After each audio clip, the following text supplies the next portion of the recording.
Hey guys, welcome back to Total Tactics Football.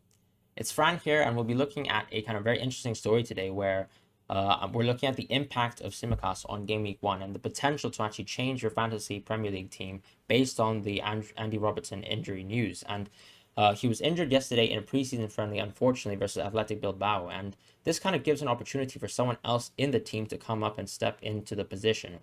What I will say, of course, is that there is a bit of a risk because Klopp does like to play James Milner at times in the left back position, and that could take away from the opportunity for someone else in the squad to kind of take that position. But what we're talking about today is the possibility that someone like Konstantinos Tsimikas, who was signed after his great 1920 season with Olympiacos, to come into the side and potentially create a very, very great budget price for us with a 4.0 Liverpool defender who is seemingly a very good attacking player who could probably transfer and convert his game with an already good preseason in his belt to the game versus Norwich and potentially future game weeks ahead if he performs well.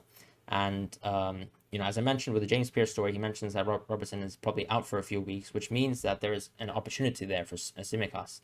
And today I would actually like to cover a fantastic Reddit post from user BouncingZebra, who kind of discusses why Tsimikas is so interesting and looking at the statistics of his season with Olympiacos playing in the Champions League versus some very tough teams at the time. And he kind of mentions that obviously the first interesting point of note is Tsimikas is 4.0, like a 4 million defender, and that's of course fantastic pricing because this kind of adjusts a lot of people and their potential kind of teams, where I think a lot of people were looking at tripling up on Liverpool and going for Jota in Game Week 1 at a 7.5 price. And now we have the opportunity to actually go for a 4.0 attacking fullback for Liverpool, paired alongside, Trent and Salah. And that gives us a lot of flexibility to kind of upgrade our midfield and attack. And I'll kind of show draft possibilities in a bit, but let's actually go into why Tsimikas is so interesting. First of all, I'd like to point out that he actually just played today versus Osasuna, and he actually got an assist across to Firmino. And we can see here how advanced he's playing. The kind of classic Liverpool fullback that we expect to see, bobbing high across the pitch and actually attacking with, wonderful kind of chance creation through their great crossing. Here we actually see Tsimikas in full flight, and we can see that he does seem to fit that kind of tenet of Liverpool play that requires such a dynamic kind of skill set from their fullbacks. But let's actually go back into the Reddit post. So he mentions in terms of crosses per 90 in that 1920 season that in the Champions League, Tsimikas was actually ranked number 1 for crosses per 90 minutes. And that's, of course, a very, very interesting statistic because that also includes wingers, that includes midfielders as well. And he outranked players like Ferran Torres, Timo Werner, Hakimi, Kevin De Bruyne himself, and also kind of his injured ally in Robertson, right? And, Tsimikas was number 1 in the Champions League. So a fantastic statistic when we think about just purely creating chances for the team. And then when we look more into kind of more, I think, specific and focused stats in terms of passes completed into the 18-yard box, we saw that Tsimikas averaged 12 passes per 90. So that put him at 37th in the Champions League and 8th for a defender. And that only made him 1 pass behind players like Robertson, Cancelo, and Hakimi. And we know just from comparing players like Cancelo and Robertson, who we know in the Premier League, that these are fantastic fullbacks, right? And the only issue really, for example, with someone like Cancelo is that even at 6.0 million, I mean, he's a rotation option. But if he played week in, week out, we know Cancelo would be fantastic value at 6.0. And we're now looking at a player with 4.0 value. And then in terms of other statistics, so we look at kind of expected assists, Tsimikas rated somewhere in the middle with Trent and Robertson, right? So Trent had a fantastic Champions League season this year, also in the passes that directly led to a shot statistic. So Trent ranked 22 there, and then 29th in expected assists, whereas Robertson ranked 121st in passes that directly led to a shot, and then 182nd in expected assists, whereas Tsimikas ranked somewhere in the middle of these two. He was much closer to Trent, to be honest. So 44th in passes that directly led to a shot, and 63rd in terms of expected assists. And that puts him at a very, very unique range as a defender, mind you.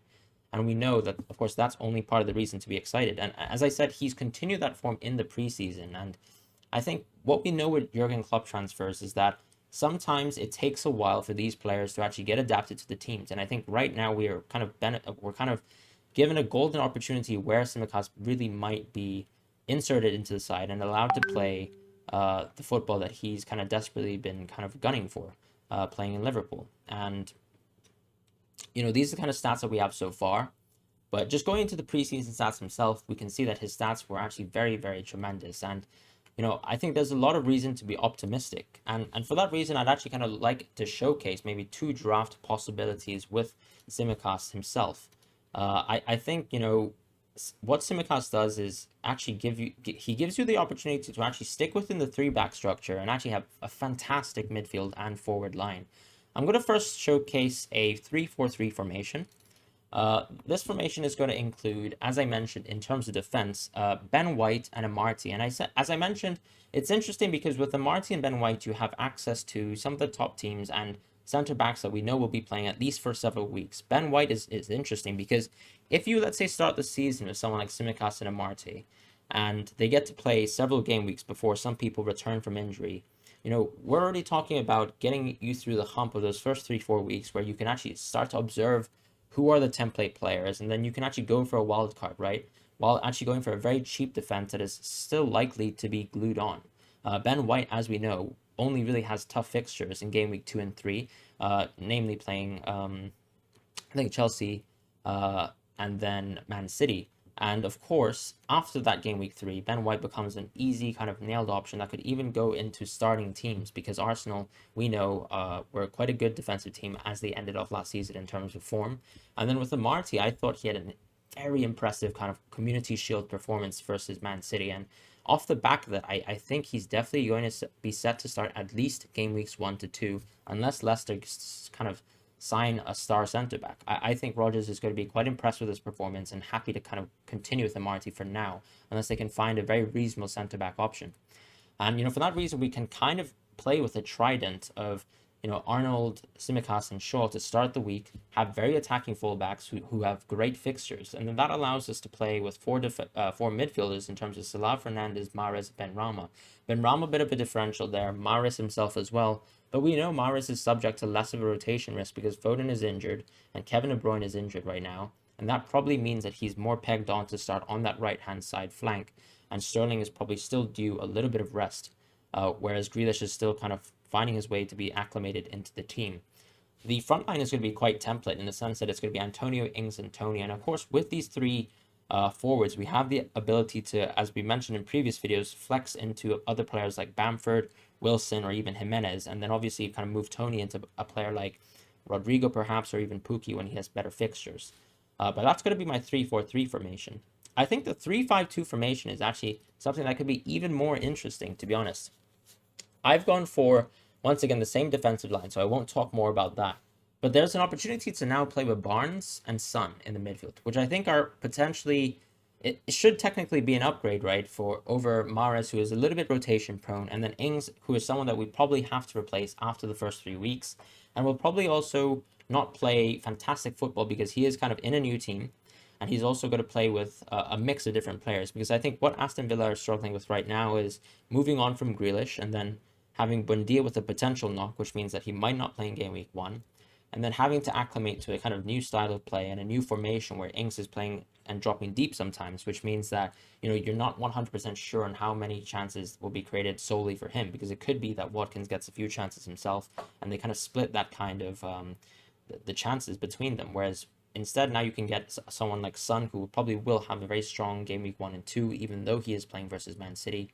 And then you can play with Barnes, who seems to be that kind of second forward when he plays under Brendan Rodgers in that kind of 4-2-3-1 formation that seems to be Brendan's kind of choice right now. And for that reason, I think there's just a lot of value there in getting Tsimikas, because as you can see, you don't really have to kind of bite off an arm or a leg to get these top players into the midfield and the forward positions, and you can still have a play around with budget players. You can obviously change Benrahma and Barnes to players like Rafinha and Buendia if you want to go a little bit more template.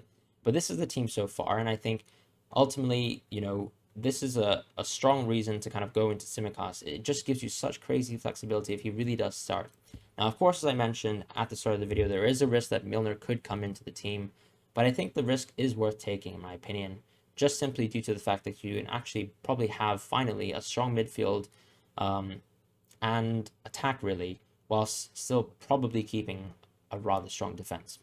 Anyways, guys, thank you very much for listening to the video. And once again, credit to the user BouncingZebra for his work in covering the fantastic work here in the case for Tsimikas video. I will link this Reddit post in the description below.